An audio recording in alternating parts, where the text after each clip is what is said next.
Take a deep breath, and let's hear a story about Luna as she returns to the Singing Islands of Arani. Luna's small fingers trace the dusty edges of yet another cardboard box in her grandmother's attic, the afternoon sunlight streaming through the circular window, casting golden patterns on the wooden floor. The familiar scent of old books and lavender sachets filled her nostrils as she breathed deeply, enjoying the peaceful quietude interrupted only by distant birdsong. Her curious eyes widened as they fell upon an ornate wooden chest tucked between faded photo albums and vintage clothing, its brass latch glinting invitingly in the gentle light. Grandmother had mentioned there were treasures to be found up here, but Luna never imagined she would discover something that seemed to whisper her name through the dust.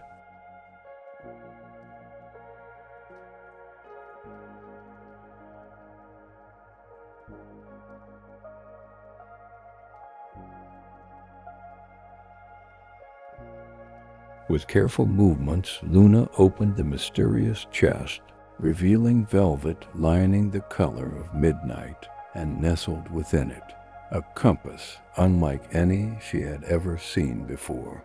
The compass's face shimmered with iridescent blues and purples, its needle not pointing north but swirling in mesmerizing patterns, as if dancing to music only it could hear.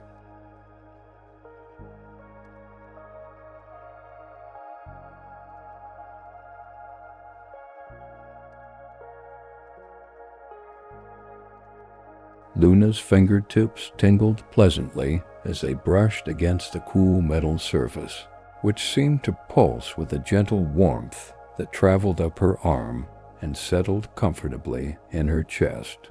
The attic suddenly felt different, the dust motes in the air suspended as if time itself had paused to witness this magical moment of discovery.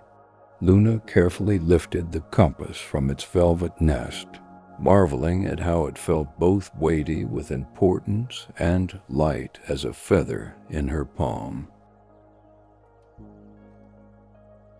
The intricate engravings along its edge depicted waves, mountains, and what appeared to be tiny islands, each detail so fine it seemed impossible they were crafted by human hands. As she held it closer to examine the craftsmanship, Luna noticed tiny words etched around the rim. To find what's lost, first lose your way. Words that seemed to shimmer and shift as if alive with meaning.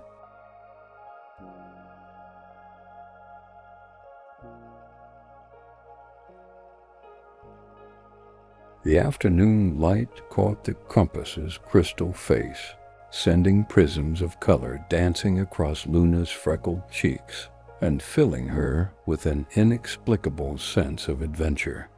Grandmother's footsteps creaked softly on the stairs, her voice calling up to Luna that dinner would soon be ready, herb-roasted chicken with rosemary potatoes, Luna's favorite.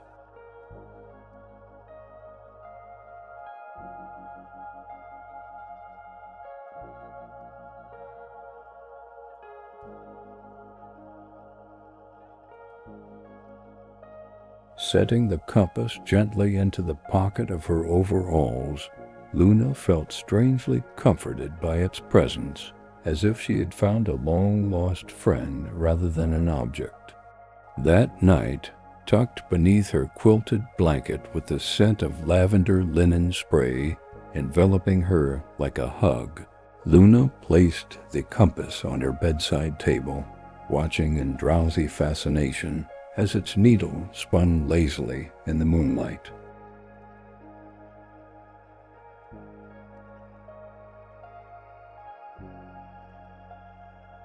The soothing rhythm of ocean waves seemed to emanate from it, though there was no sea for miles around their countryside home. Luna's dreams that night were vivid with colors she had never seen before, cerulean waters sparkling beneath a sun that cast not yellow but soft pink light, mountains that seemed to hum with melodies carried on gentle breezes.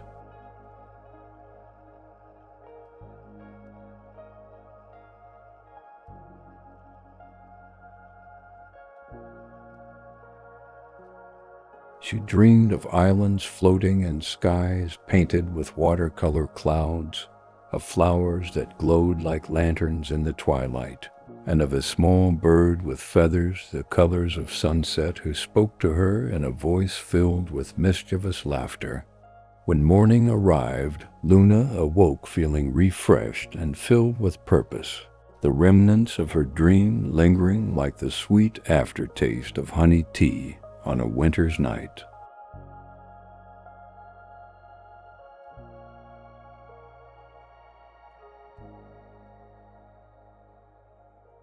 Over breakfast, cinnamon oatmeal topped with fresh berries and drizzled with golden honey, Luna couldn't stop glancing at the compass tucked safely in her pocket. The morning sunlight filtered through the kitchen window, warming her back as she savored each spoonful, the familiar comforting flavors now somehow enhanced by the promise of adventure.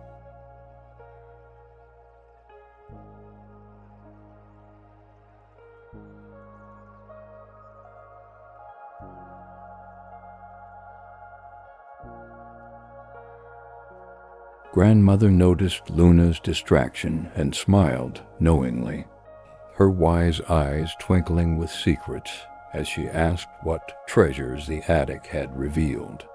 Luna hesitated, feeling somehow that the compass was meant just for her, a special secret to keep close to her heart like a precious gem.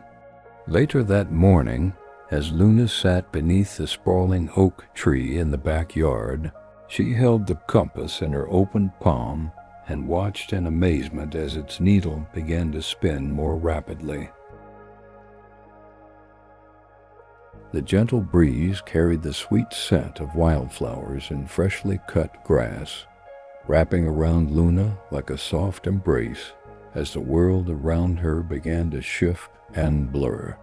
The familiar sounds of the countryside, chirping birds, distant tractors, the neighbor's friendly dog barking, gradually faded, replaced by the rhythmic lapping of waves and melodic humming that seemed to emanate from the earth itself.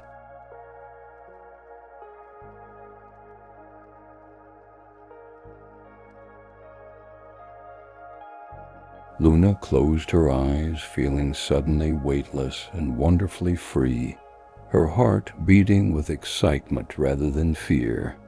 When Luna opened her eyes again, she found herself standing on a beach of sand that shimmered with flecks of opal, the water before her not blue, but a gentle gradient of purples and teals that seemed to glow from within. The air here was different, lighter somehow, easier to breathe, infused with scents of exotic flowers and sweet fruits she couldn't name. Each breath filled her lungs with energy and calm simultaneously, a paradoxical sensation that made her fingertips tingle with alertness while her mind remained peacefully centered. The compass in her hand now glowed softly, its needle pointing steadily toward a collection of islands visible in the distance, their mountains reaching toward clouds that looked like spun sugar.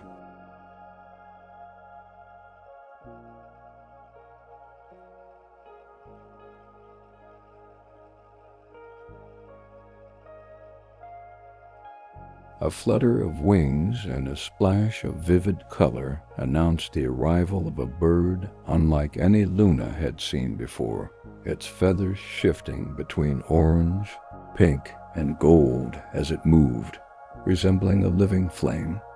"Well, don't just stand there, gaping like a stranded fish," the bird chirped, settling on a piece of driftwood nearby, its eyes intelligent and filled with good humor. "I'm Paco, your official welcome committee and tour guide extraordinaire, to the Singing Islands of Arani. Luna's surprise at hearing the birds speak quickly dissolved into delight, her laughter bubbling up naturally like a fresh spring. Paco's feathers puffed up with pride as he explained that the compass had chosen her just as it had chosen others before who possessed the rare ability to hear the island's songs. The village nearest to the beach consisted of houses that seemed to float just above the ground, connected by bridges made of woven vines that glowed softly as twilight approached. Luna followed Paco along these luminous pathways, marveling at homes built from materials she couldn't identify. Walls that appeared solid yet rippled like water when touched, roofs made of large leaves that adjusted their position to catch optimal sunlight.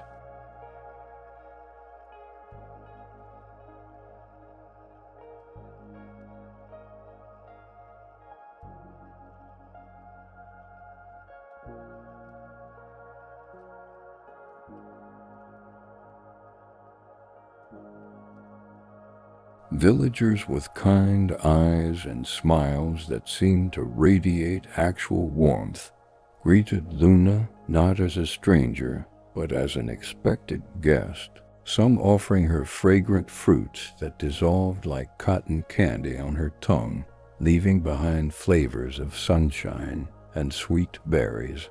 Children with flower petals woven into their hair invited Luna to join their games, their laughter like wind chimes in a gentle breeze.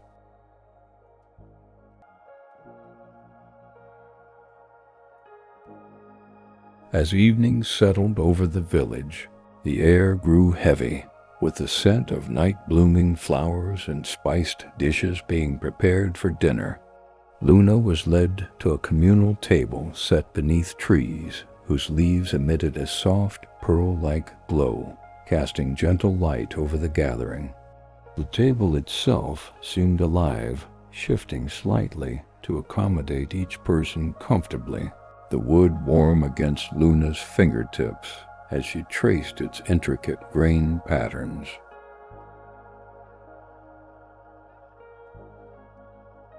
Elders of the village shared stories as platters of food were passed around, dishes that changed color as they were served, flavors that reminded Luna of her favorite meals, yet contained entirely new dimensions of taste that danced across her palate like musical notes.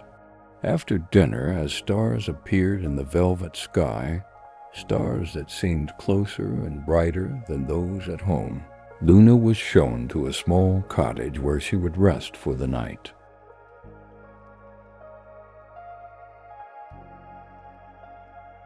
The bed was made of a moss-like material that conformed perfectly to her body as she lay down, supporting every curve and angle as if custom designed for her comfort. A window above the bed framed the magnificent night sky, and as Luna's eyelids grew heavy, the cottage itself seemed to hum a gentle lullaby, the walls pulsing softly with muted colors that matched her heartbeat.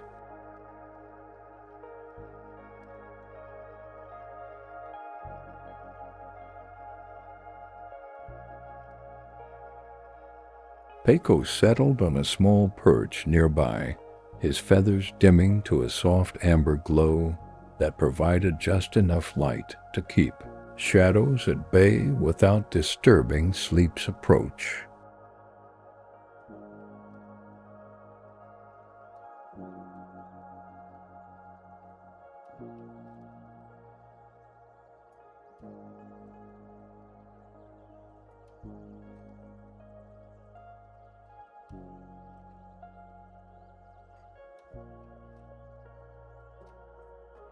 Morning arrived with the gentle sound of the island beginning to sing, a harmonious blend of nature's voices rising in perfect coordination as if conducted by an invisible maestro. Luna stretched luxuriously, feeling more rested than she ever had before, her body light and energized despite the previous day's travels.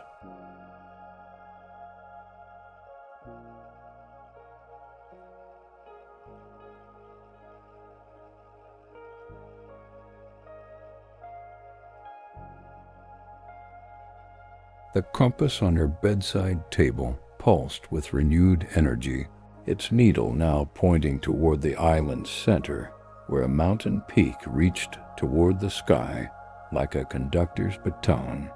Paco fluttered impatiently by the door, his feathers extra vibrant in the morning light, eager to continue their journey before the day grew too warm. The scent of breakfast wafted through the air, something like cinnamon and citrus, yet distinctly different, making Luna's stomach rumble appreciatively.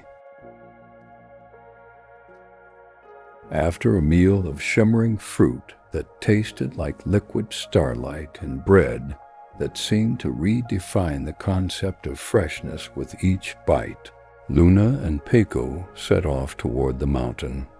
The path wound through forests where trees swayed in choreographed movements, their leaves releasing musical notes when touched by passing breezes. Flowers turned to follow Luna as she walked by, some closing and reopening their petals in what Paco explained was their way of waving hello. Small creatures resembling a cross between rabbits and butterflies hopped alongside them for portions of the journey, their fur soft as clouds and cool to the touch, leaving behind a trail of tiny luminescent footprints that faded slowly like the afterglow of fireworks.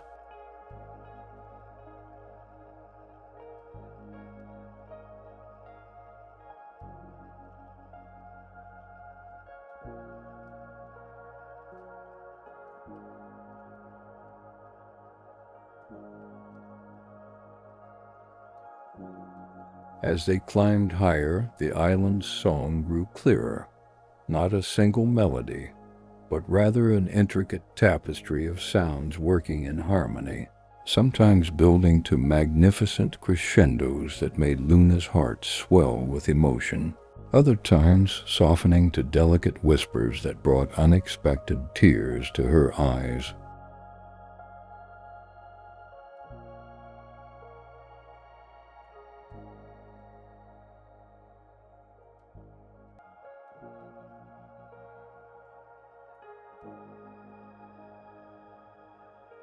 Paco explained that each island in the archipelago contributed its own unique voice to the greater symphony, but lately one island's song had fallen silent, creating a noticeable void in the harmony that troubled all of Arani.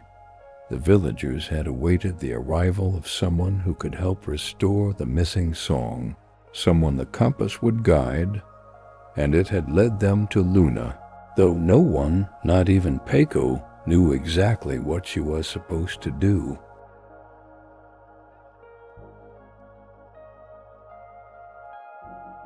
By midday, they reached a plateau overlooking the entire archipelago, a breathtaking vista of islands in various shapes and sizes, some floating slightly above the water, others connected by bridges of mist and light. Luna could now see that one island in the distance appeared dull compared to the others, its colors muted as if viewed through fog, no visible movement on its surface.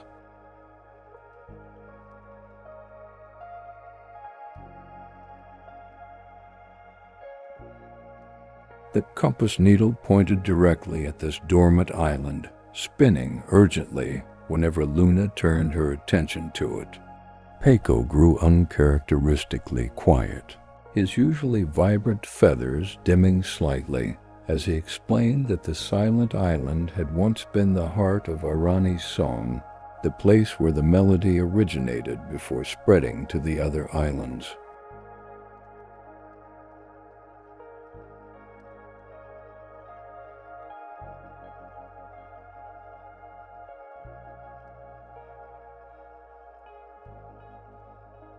The descent from the mountain revealed a different landscape, fields of tall grasses that changed color as they moved through them, from soft lavenders to gentle blues, each blade seeming to bend toward Luna as if seeking her touch. In the center of one such field stood an ancient tree with bark the color of burnished copper and leaves that shimmered like polished silver, its massive roots extending outward in perfect concentric circles.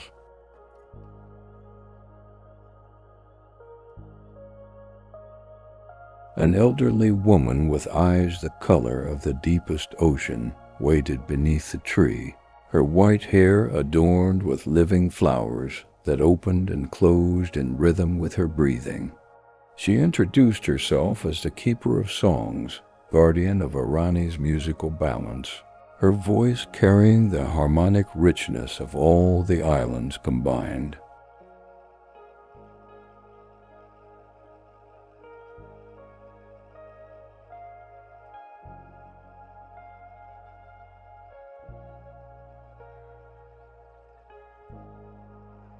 The keeper invited Luna to press her ear against the ancient tree's trunk, and when she did, she could hear the memories of thousands of songs flowing through its rings like liquid music, joyful celebrations, mournful elegies, triumphant anthems, and gentle lullabies. The tree was a living record of every melody ever sung on the islands, every harmony ever created. But now there was a discordant note disturbing its flow, a disruption caused by the silent island's withdrawal. The keeper placed her weathered hand over Luna's, her touch cool and comforting like a stream on a summer day, and explained that the compass had chosen Luna because she possessed something the island needed, the ability to listen not just with her ears but with her heart, to hear the songs hidden within silence.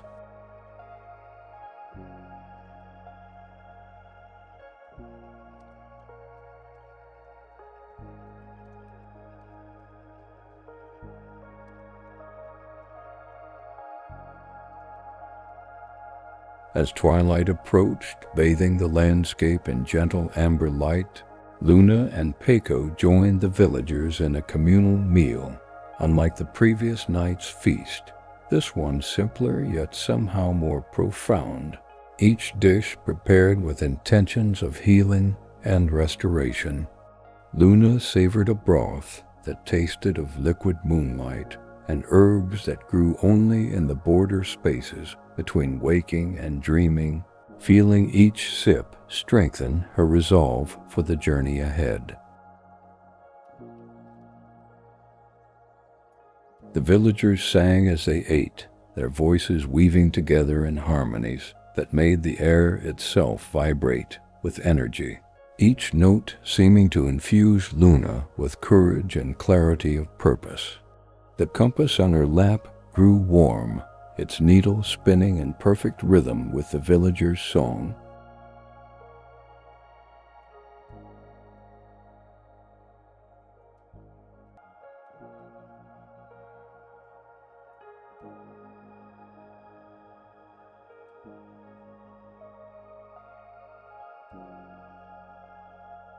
That night, beneath a canopy of stars that formed patterns Luna had never seen before, the keeper taught her the ancient art of song walking, a meditative practice that would allow Luna to physically travel to the silent island while remaining spiritually connected to the Singing Islands for protection.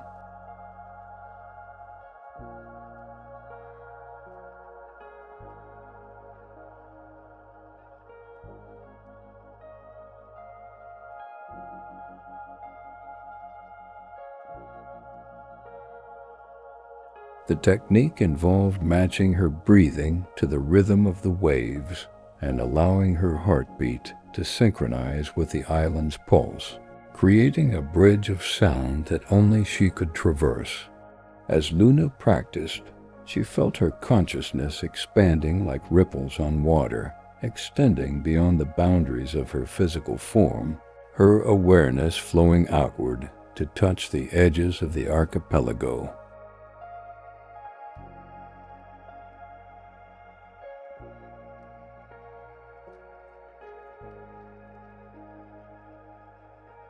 With the first light of dawn painting the horizon in watercolor hues of pink and gold, Luna stood at the shore facing the direction of the silent island, the compass warm in her palm, its needle unwavering in its certainty.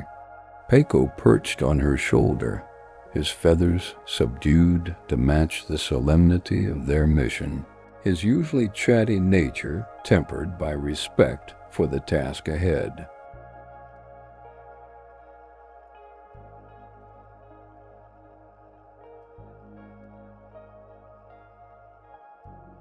Villagers had gathered to see them off, forming a semicircle behind Luna. Their voices joined in a protective song that wrapped around her like an invisible cloak, its harmony strengthening her connection to Arani. The morning air carried the scent of possibility, fresh, clean, and tinged with the faintest hint of sweet expectation.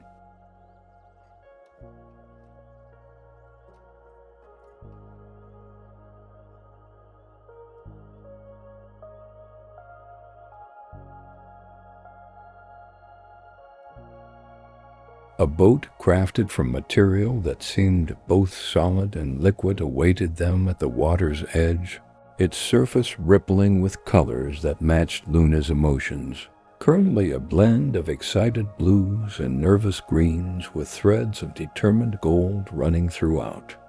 As Luna and Paco settled into the vessel, it began to move of its own accord, gliding silently across the water, leaving behind a wake that glowed with bioluminescent light.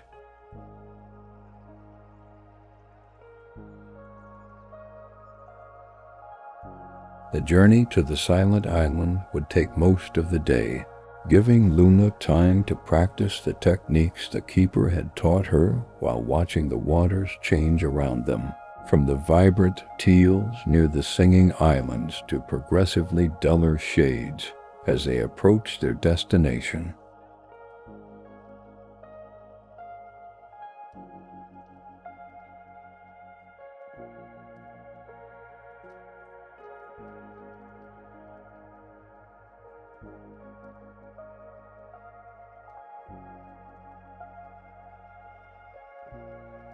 The transformation of the surrounding environment became increasingly apparent as they neared the silent island, the water losing its lustrous quality, becoming flat and gray like tarnished silver, the air growing still and heavy, lacking the refreshing quality that had filled Luna's lungs elsewhere in Arani. Even the sky above the island seemed different, the clouds hanging lower, their formations static rather than flowing in the rhythmic patterns seen elsewhere.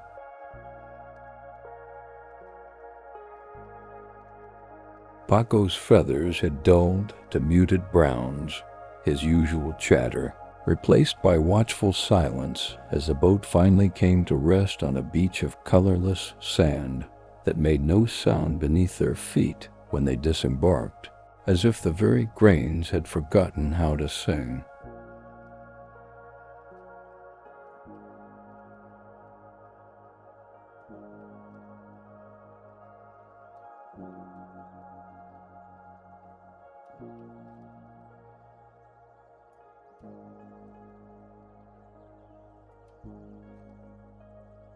As Luna stepped further onto the silent island, she noticed that while everything appeared intact, the forests, mountains, and meadows structurally similar to those on the Singing Islands all seemed frozen in a moment of suspended animation. Flowers remained tightly budded, neither blooming nor withering. Trees stood perfectly still, not a leaf trembling despite the occasional breeze. Streams flowed without their melodic babbling, the water moving in eerie silence. The compass in Luna's hand pulsed with increasing urgency, its needle pointing toward the island's center, where a structure resembling a giant crystalline shell rose from the landscape, its once radiant surface now clouded and dull. Paco whispered that this was the song chamber, the source from which all of Arani's music once flowed.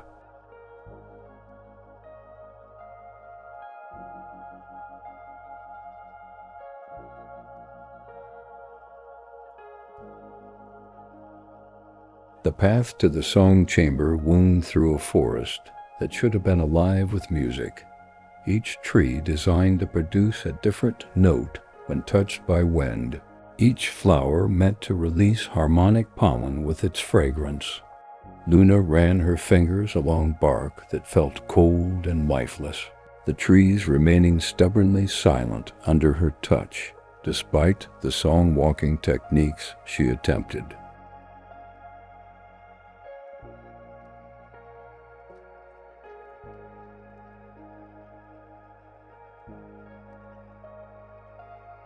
Paco flew ahead, occasionally returning with reports of similar stillness throughout the island, his voice the only sound disrupting the unnatural quiet. The compass grew warmer in Luna's hand with each step toward their destination, its needle quivering with what almost seemed like anticipation, the symbols around its edge glowing faintly as if awakening from long slumber.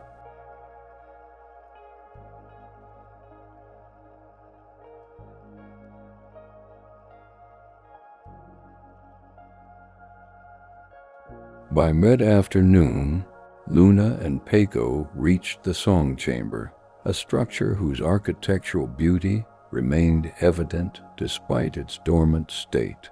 Its crystalline walls designed to capture and amplify sound, now standing as a monument to silence. The entrance, shaped like a perfect spiral, led them into a vast circular room with a ceiling that opened to the sky, walls lined with what appeared to be thousands of crystal reeds of varying sizes. Luna recognized them as instrumental elements meant to be played by the island's breath, wind flowing through the chamber in patterns determined by the seasons and celestial movements, creating ever-changing melodies that would then travel outward to inspire the songs of all other islands. In the center of the chamber stood a pedestal of the same opalescent material as the beach where Luna had first arrived in Arani, its surface carved with symbols matching those on the compass.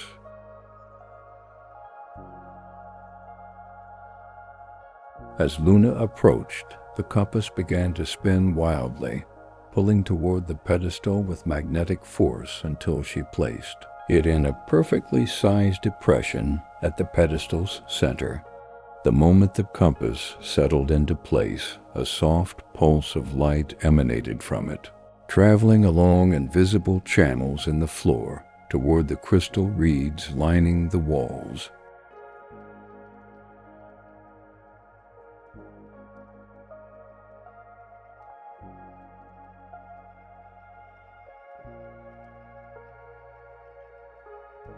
For a breathtaking moment, Luna thought the chamber would immediately awaken, but the light faded before reaching the walls, as if the connection remained incomplete, missing some essential element to complete its circuit. Paco fluttered nervously around the chamber, his knowledge of the island's lore failing to provide answers for this unexpected development.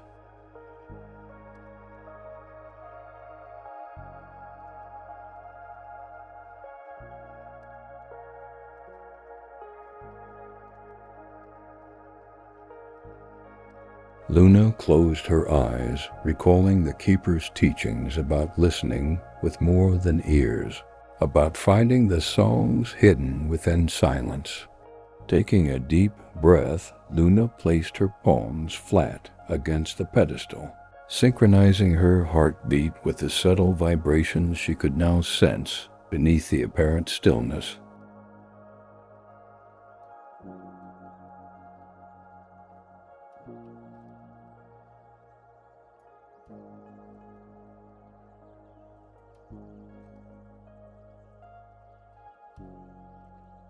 A memory surfaced, grandmother telling her that sometimes the most important part of any story wasn't what was said, but what remained unspoken. The meaning found in spaces between words and pauses and quiet moments where true understanding bloomed. With this realization, Luna began to hum, not a melody from the Singing Islands, but a simple tune grandmother had taught her, a lullaby passed through generations of their family.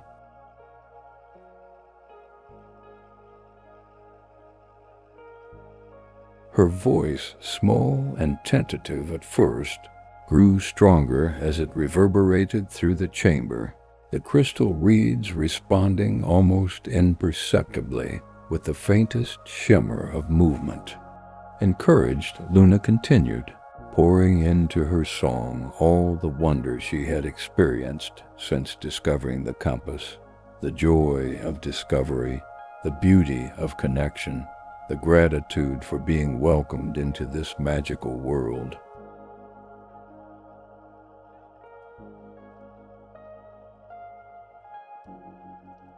The compass began to glow brighter, its light once again flowing outward, reaching further along the floor's channels with each note Luna sang. Paco, understanding what was happening, added his voice to Luna's, his birdsong intertwining with her human melody, creating something entirely new, yet somehow ancient and familiar.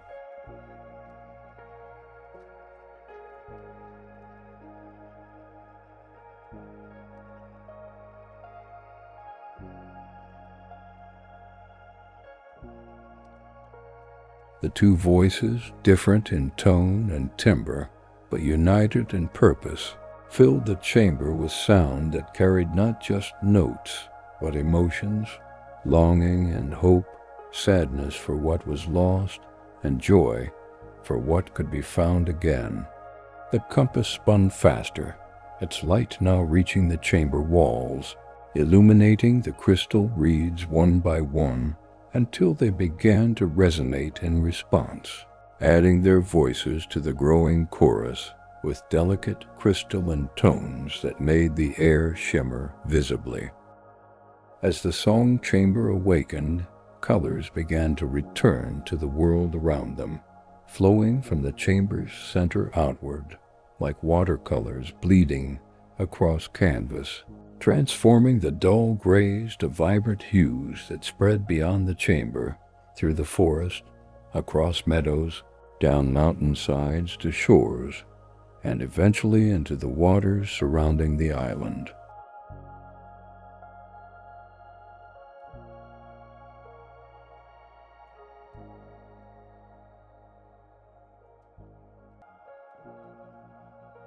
Luna could feel the change beneath her feet as the ground itself seemed to exhale with relief, releasing a tension she hadn't fully perceived until it began to dissolve.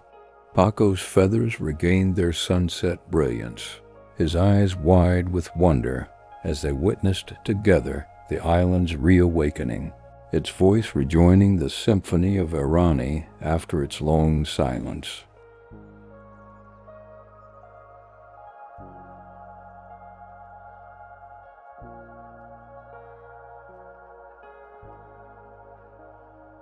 By sunset, the transformation was complete, the silent island silent no more, its song restored not to what it had been before, but to something new that incorporated elements of Luna's simple human lullaby, creating a richer harmony that spread to the other islands, enhancing rather than merely rejoining their chorus.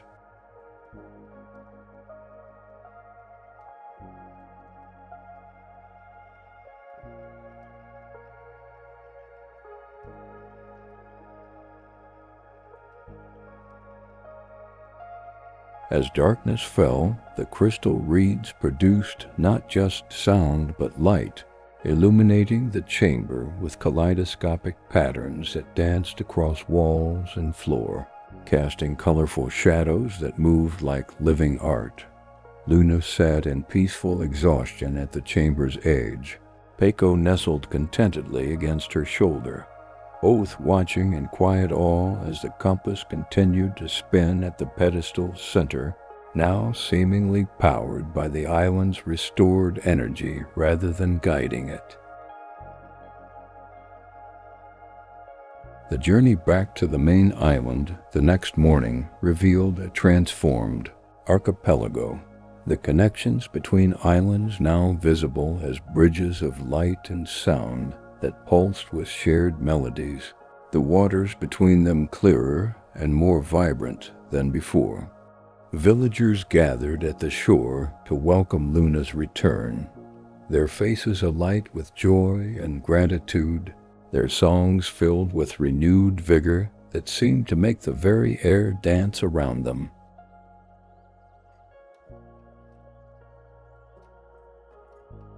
The keeper stood at the forefront, her ancient eyes shining with tears that caught the sunlight like diamonds, her hands extended in a gesture that invited Luna into the circle of celebration that had formed spontaneously upon their arrival. That evening, beneath trees whose leaves now glowed with colors Luna had never imagined possible, the village held a feast in her honor. Not a formal ceremony, but a heartfelt expression of collective gratitude and shared joy. Foods that changed flavor with each bite to reflect different emotional states. Drinks that bubbled with effervescent light. Music that could be both heard and seen as colorful patterns in the air above the musicians. All created an atmosphere of magical celebration that Luna knew would remain in her memory as clearly as if preserved in crystal.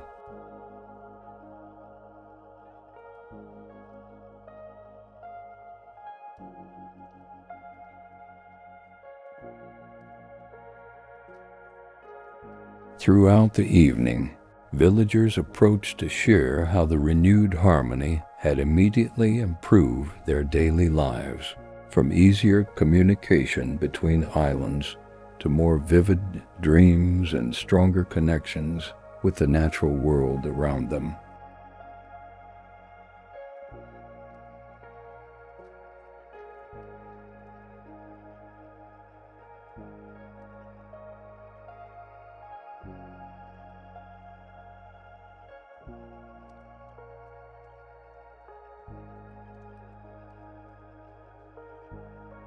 As night deepened and stars appeared like silver musical notes on the dark blue staff of sky, the keeper presented Luna with a gift, a small crystal pendant shaped like a teardrop, containing within it what appeared to be a frozen musical note that changed color with Luna's emotions. The pendant would allow her to return to Arani whenever she wished, the keeper explained, for she was now forever part of the island's song, her contribution woven permanently into their harmony. Luna accepted the gift with a heart full of gratitude, understanding now why the compass had chosen her, not because she possessed any extraordinary powers, but because she knew how to listen, how to value silence as much as sound, how to find connections where others might see only separation.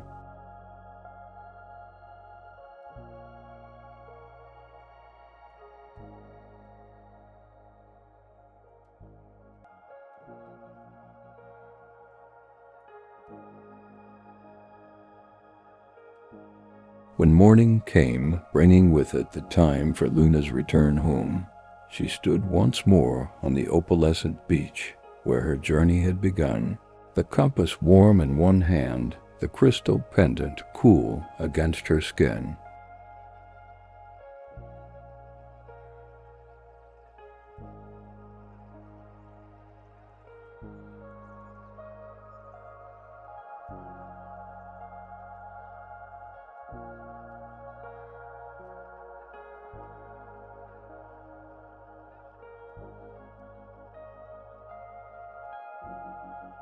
Paco, who had decided to remain her friend even across the boundaries between worlds, perched on her shoulder, offering advice for her return journey, reminding her that the connections she had formed here would remain strong regardless of physical distance, that melodies once learned are never truly forgotten, that harmony exists even when we can't always hear all parts of the song.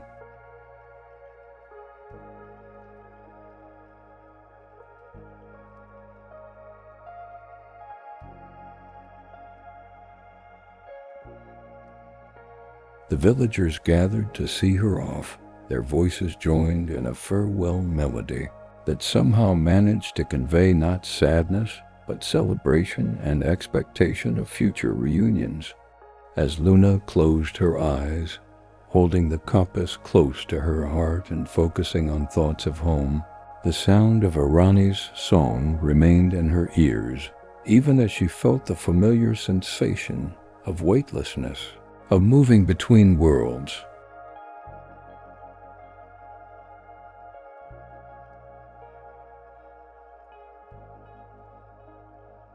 When she opened her eyes again, she found herself back beneath the sprawling oak tree in her grandmother's backyard, the afternoon light suggesting she had been gone only hours rather than days. The compass in her hand now appeared as an ordinary antique, its face no longer shimmering with otherworldly colors. Yet when Luna held it to her ear, she could hear the faint melody of the islands, reassurance that her adventures had been real.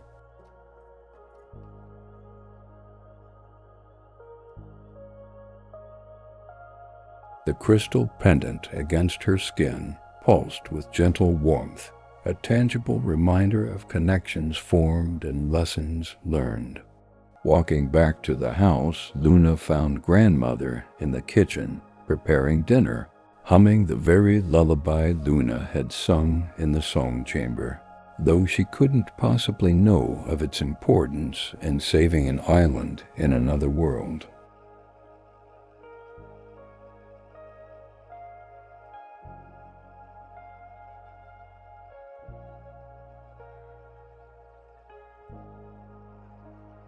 When grandmother turned to greet her, her eyes fell on the crystal pendant, a flash of recognition crossing her face before, being replaced by a knowing smile that crinkled the corners of her eyes with secrets unspoken.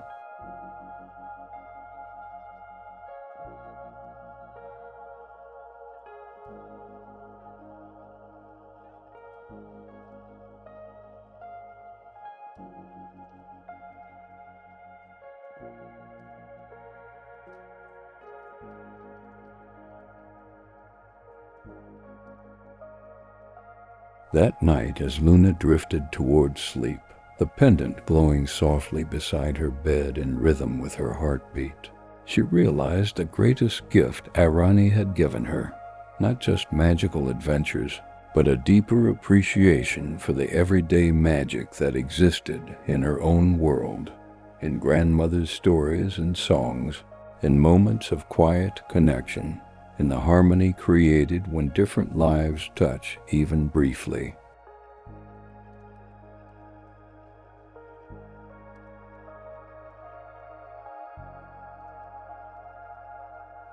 With this awareness warming her heart like a gentle embrace, Luna closed her eyes and dreamed of islands where mountains sing and a bird with sunset feathers waits to guide her on her next adventure.